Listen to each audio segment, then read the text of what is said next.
जैसी छवि यहाँ पर सामने आई।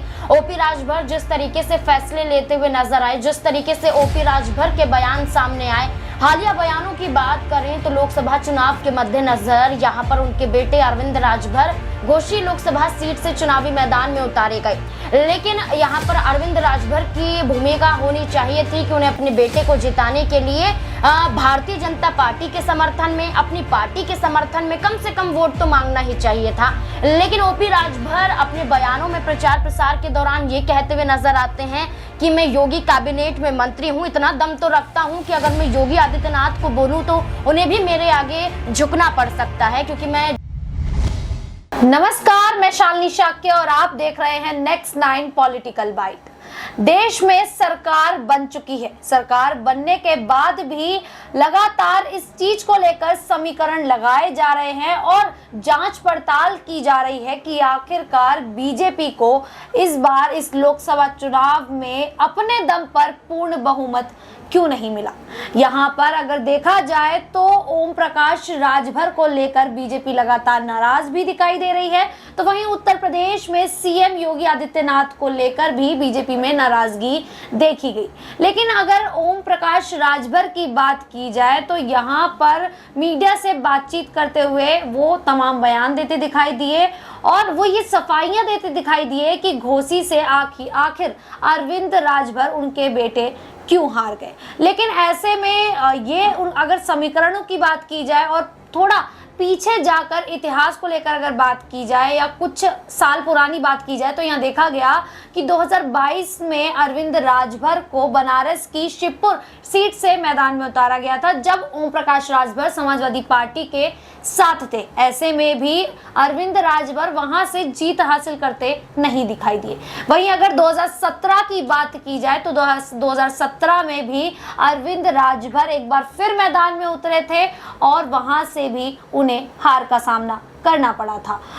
यहाँ ये भी देखा गया कि ओम प्रकाश राजभर की जो पत्नी है वो भी रसड़ा विधानसभा सीट से हार का सामना करती दिखाई थी। तो अगर समीकरणों पर ध्यान दिया जाए तो ये देखा गया कि लगातार ओम प्रकाश राजभर 3 से 4 सालों से हार का सामना करते दिखाई दे रहे हैं। क्या ऐसे में अब ओम प्रकाश राजभर की जो सुभाषपा पार्टी है वो अब खत्म होने की कगार पर पहुंच गई है? क्या ऐसे में अब ओम प्रकाश राजभर कुछ बड़े निर्णय लेते हुए दिखाई देंगे? क्योंकि 2022 में समाजवादी पार्टी के साथ थे, तब वो चुनाव नहीं जीते। अब 2024 में लोकसभा चुनाव में वो बीजेपी के कमल के साथ थे, लेकिन फिर भी चुनाव नहीं जीते। तो क्या आने वाले समय में जो ओम प्रकाश राजभर कहते हैं कि यूपी में सिर्फ उनकी ही चलती है, क्या उनकी जो अब पार्टी है वो खत्म होती दिखाई दे रही है? क्या पार्टी अब कुछ ही दिनों में यहाँ से साफ हो जाएगी? इसको लेकर आज तमाम सवालों पर चर्चा करेंगे। मेरे साथ मेरी सहयोगी नाजमिन मौजूद है। नाजमिन, आपका बहुत बहुत स्वागत है। यहाँ पर उत्तर प्रदेश में ओम प्रकाश राजभर की भूमिका को लेकर बात की जाएगी। यहाँ देखा गया कि जब एनडीए की बैठक हुई तो वहां पर भी ओम प्रकाश राजभर को किसी भी प्रकार से तवज्जो नहीं दी गई और ऐसे में ये देखा गया कि बीजेपी उनसे नाराज होती दिखाई दी। और ये भी देखा जा रहा है कि लगातार ओम प्रकाश राजभर काफी समय से चुनाव हारते दिखाई दे रहे हैं। क्या अब जो सुभाषपा पार्टी है वो खत्म होने की कगार पर पहुंच गई है? देखिए सुहेल देव, भारतीय समाज पार्टी की बात करें तो ये उत्तर प्रदेश में एक ऐसी पार्टी बनकर आई थी जो दलितों के लिए, जो पिछड़े वर्गों के लिए, उनके लिए काम करती हुई नजर आएगी। लेकिन ओपी राजभर की जैसी छवि यहाँ पर सामने आई, ओपी राजभर जिस तरीके से फैसले लेते हुए नजर आए, जिस तरीके से ओपी राजभर के बयान सामने आए, हालिया बयानों की बात करें तो लोकसभा चुनाव के मद्देनजर यहाँ पर उनके बेटे अरविंद राजभर घोसी लोकसभा सीट से चुनावी मैदान में उतारे गए। लेकिन यहाँ पर अरविंद राजभर की भूमिका होनी चाहिए थी कि उन्हें अपने बेटे को जिताने के लिए भारतीय जनता पार्टी के समर्थन में, अपनी पार्टी के समर्थन में कम से कम वोट तो मांगना ही चाहिए था। लेकिन ओपी राजभर अपने बयानों में प्रचार प्रसार के दौरान ये कहते हुए नजर आते हैं कि मैं योगी कैबिनेट में मंत्री हूं, इतना दम तो रखता हूं कि अगर मैं योगी आदित्यनाथ को बोलूं तो उन्हें भी मेरे आगे झुकना पड़ सकता है, क्योंकि मैं जिन मुद्दों को लेकर, जनता की आवाज को लेकर पहुंचाऊंगा तो यहाँ पर योगी आदित्यनाथ को वो बातें सुननी ही पड़ेंगी। यानी कि वो कहते हैं कि भारतीय जनता पार्टी के आगे वो नहीं बल्कि भारतीय जनता पार्टी उनके आगे झुकती हुई नजर आएगी।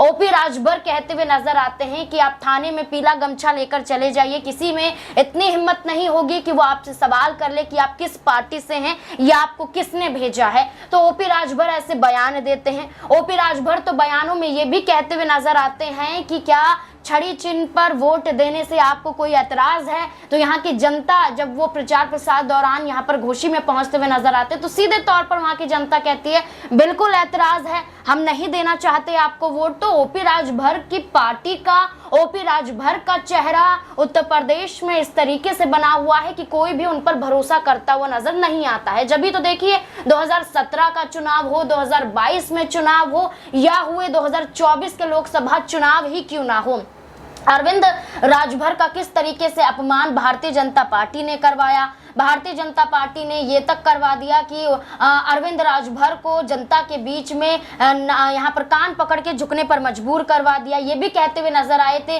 कि ब्रिजेश पाठक की बात करें जो उप मुख्यमंत्री हैं उत्तर प्रदेश के, वो कहते हुए नजर आए थे सही से झुकिए, नाक रगड़िए, इस तरीके की बातें करते हैं। वो कहते क्योंकि समाजवादी पार्टी में जब आप थे तब आपने इसी घोषी की जनता को लेकर कितने अपशब्द कहे थे, तो माफी तो आपको मांगनी पड़ेगी वरना जनता आपको वोट नहीं देगी। तो इस तरीके की यहाँ पर हरकतें करवाई गई। राजभर समाज अपमानित होता हुआ नजर आया, जो ये कहता हुआ दिखाई दिया कि हम राजभर को पसंद नहीं करते हैं, राजभर तेरी खैर नहीं, इस तरीके के नारे लगाते हुए नजर आते हैं। तो ये तो दर्शाया गया है कि ओपी राजभर ने अपने लिए गड्ढा खुद खोला, अपने बेटे के लिए खोदा, यहाँ पर अपने बेटे के लिए गड्ढा खुद खोदते हुए नजर आए। तो आप ये देखिए कि चुनाव में करारी हार का सामना करना पड़ा, बेटे भी नहीं जीते, इससे पहले विधानसभा चुनाव में भी नहीं जीते, खुद ओपी राजभर भी चुनाव जीतते हुए नजर नहीं आए, बस इधर से उधर कभी भारतीय जनता पार्टी के साथ, कभी बहुजन समाज पार्टी के साथ, कभी समाजवादी पार्टी के साथ एक तरीके से गठबंधन करते हुए नजर आए। लेकिन आज की डेट में ओपी राजभर का कोई अस्तित्व उत्तर प्रदेश में नजर नहीं आता है। बिल्कुल, जिस प्रकार से लगातार देखा जा रहा है कि ओम प्रकाश राजभर हार का सामना करते आ रहे हैं और ऐसे में अब उन्हें एनडीए गठबंधन की ओर से, बीजेपी सरकार की ओर से भी कोई तवज्जो नहीं दिया जा रहा है नाज़मीन।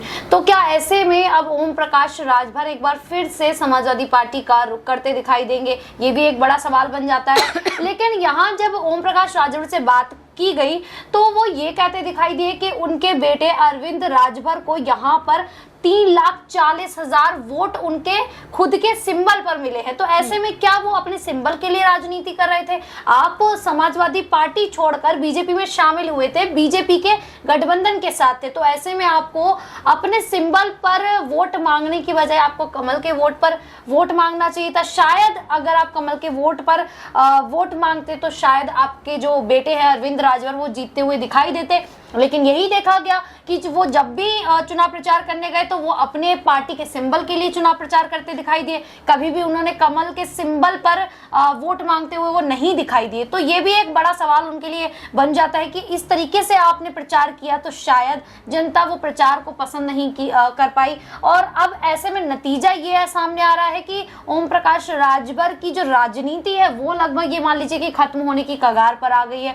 तो क्या ऐसे में अब वो समाजवादी पार्टी का एक बार फिर से रुख करते दिखाई देंगे? क्योंकि यहाँ उत्तर प्रदेश में समाजवादी पार्टी अब उभरती हुई नजर आ रही है। देखिए शालिनी, मेरे जहन में एक लोकसभा चुनाव के प्रचार के दौरान एक वीडियो अब घूमता हुआ दिखाई दे रहा है और ये वीडियो सबने देखा है और कहीं ना कहीं इस वीडियो से दर्शाया भी गया है कि अपना मान सम्मान किस तरीके से खोना पड़ जाता है अपने आप को राजनीति में ऊंचा दिखाने के लिए या अपने आप को जीत की कगार पर पहुंचाने के लिए। ये वीडियो है नीतीश कुमार का, जब प्रधानमंत्री नरेंद्र मोदी का रोड शो पटना में था, बिहार के पटना में रोड शो था और तस्वीरें सामने आई थी कि नीतीश कुमार के हाथों में कमल चिन्ह यानी कि कमल का सिंबल, वो लोगो था, वो हिलाते हुए उसे नजर आ रहे थे, दिखाने की कोशिश कर रहे थे, लेकिन खुद चिंतित थे कि मैं ये क्या कर रहा हूं, मैं अपनी पार्टी के लिए प्रचार प्रसार कम कर रहा हूं लेकिन भारतीय जनता पार्टी के लिए, प्रधानमंत्री के लिए प्रचार करता हुआ नजर आ रहा हूं।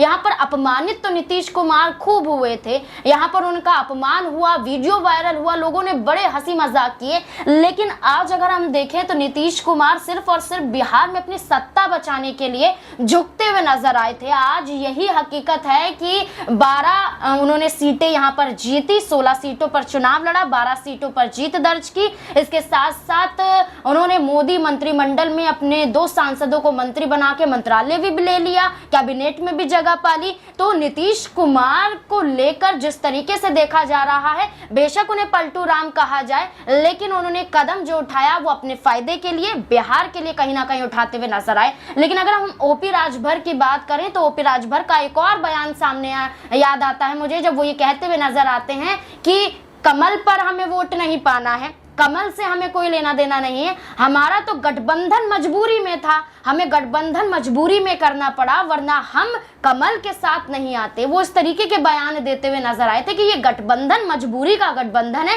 डॉक्टर भीमराव अंबेडकर ने भी बड़ा कदम उठाया था, वो भी मजबूरियों के तहत उठाया था। तो ओपी राजभर के बयान ये दर्शाते हैं कि वो एनडीए के साथ आए सिर्फ अपने फायदे के लिए, ना ही उन्हें उत्तर प्रदेश की जनता को लेकर कोई हमदर्दी थी, ना ही उनके लिए काम करना था, और ना ही यहाँ पर देखा जाए कि वो भारतीय जनता पार्टी के समर्थन में देखे गए। तो ओपी राजभर के लिए यही कहा जा सकता है कि वो भी एक पलटू राम के रूप में देखे जाते हैं।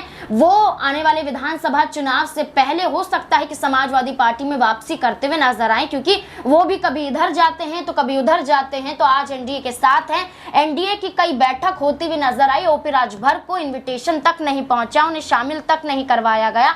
ओपी राजभर खुद ये कहते हुए नजर आई कि एनडीए की बैठक में मुझे शामिल नहीं किया गया।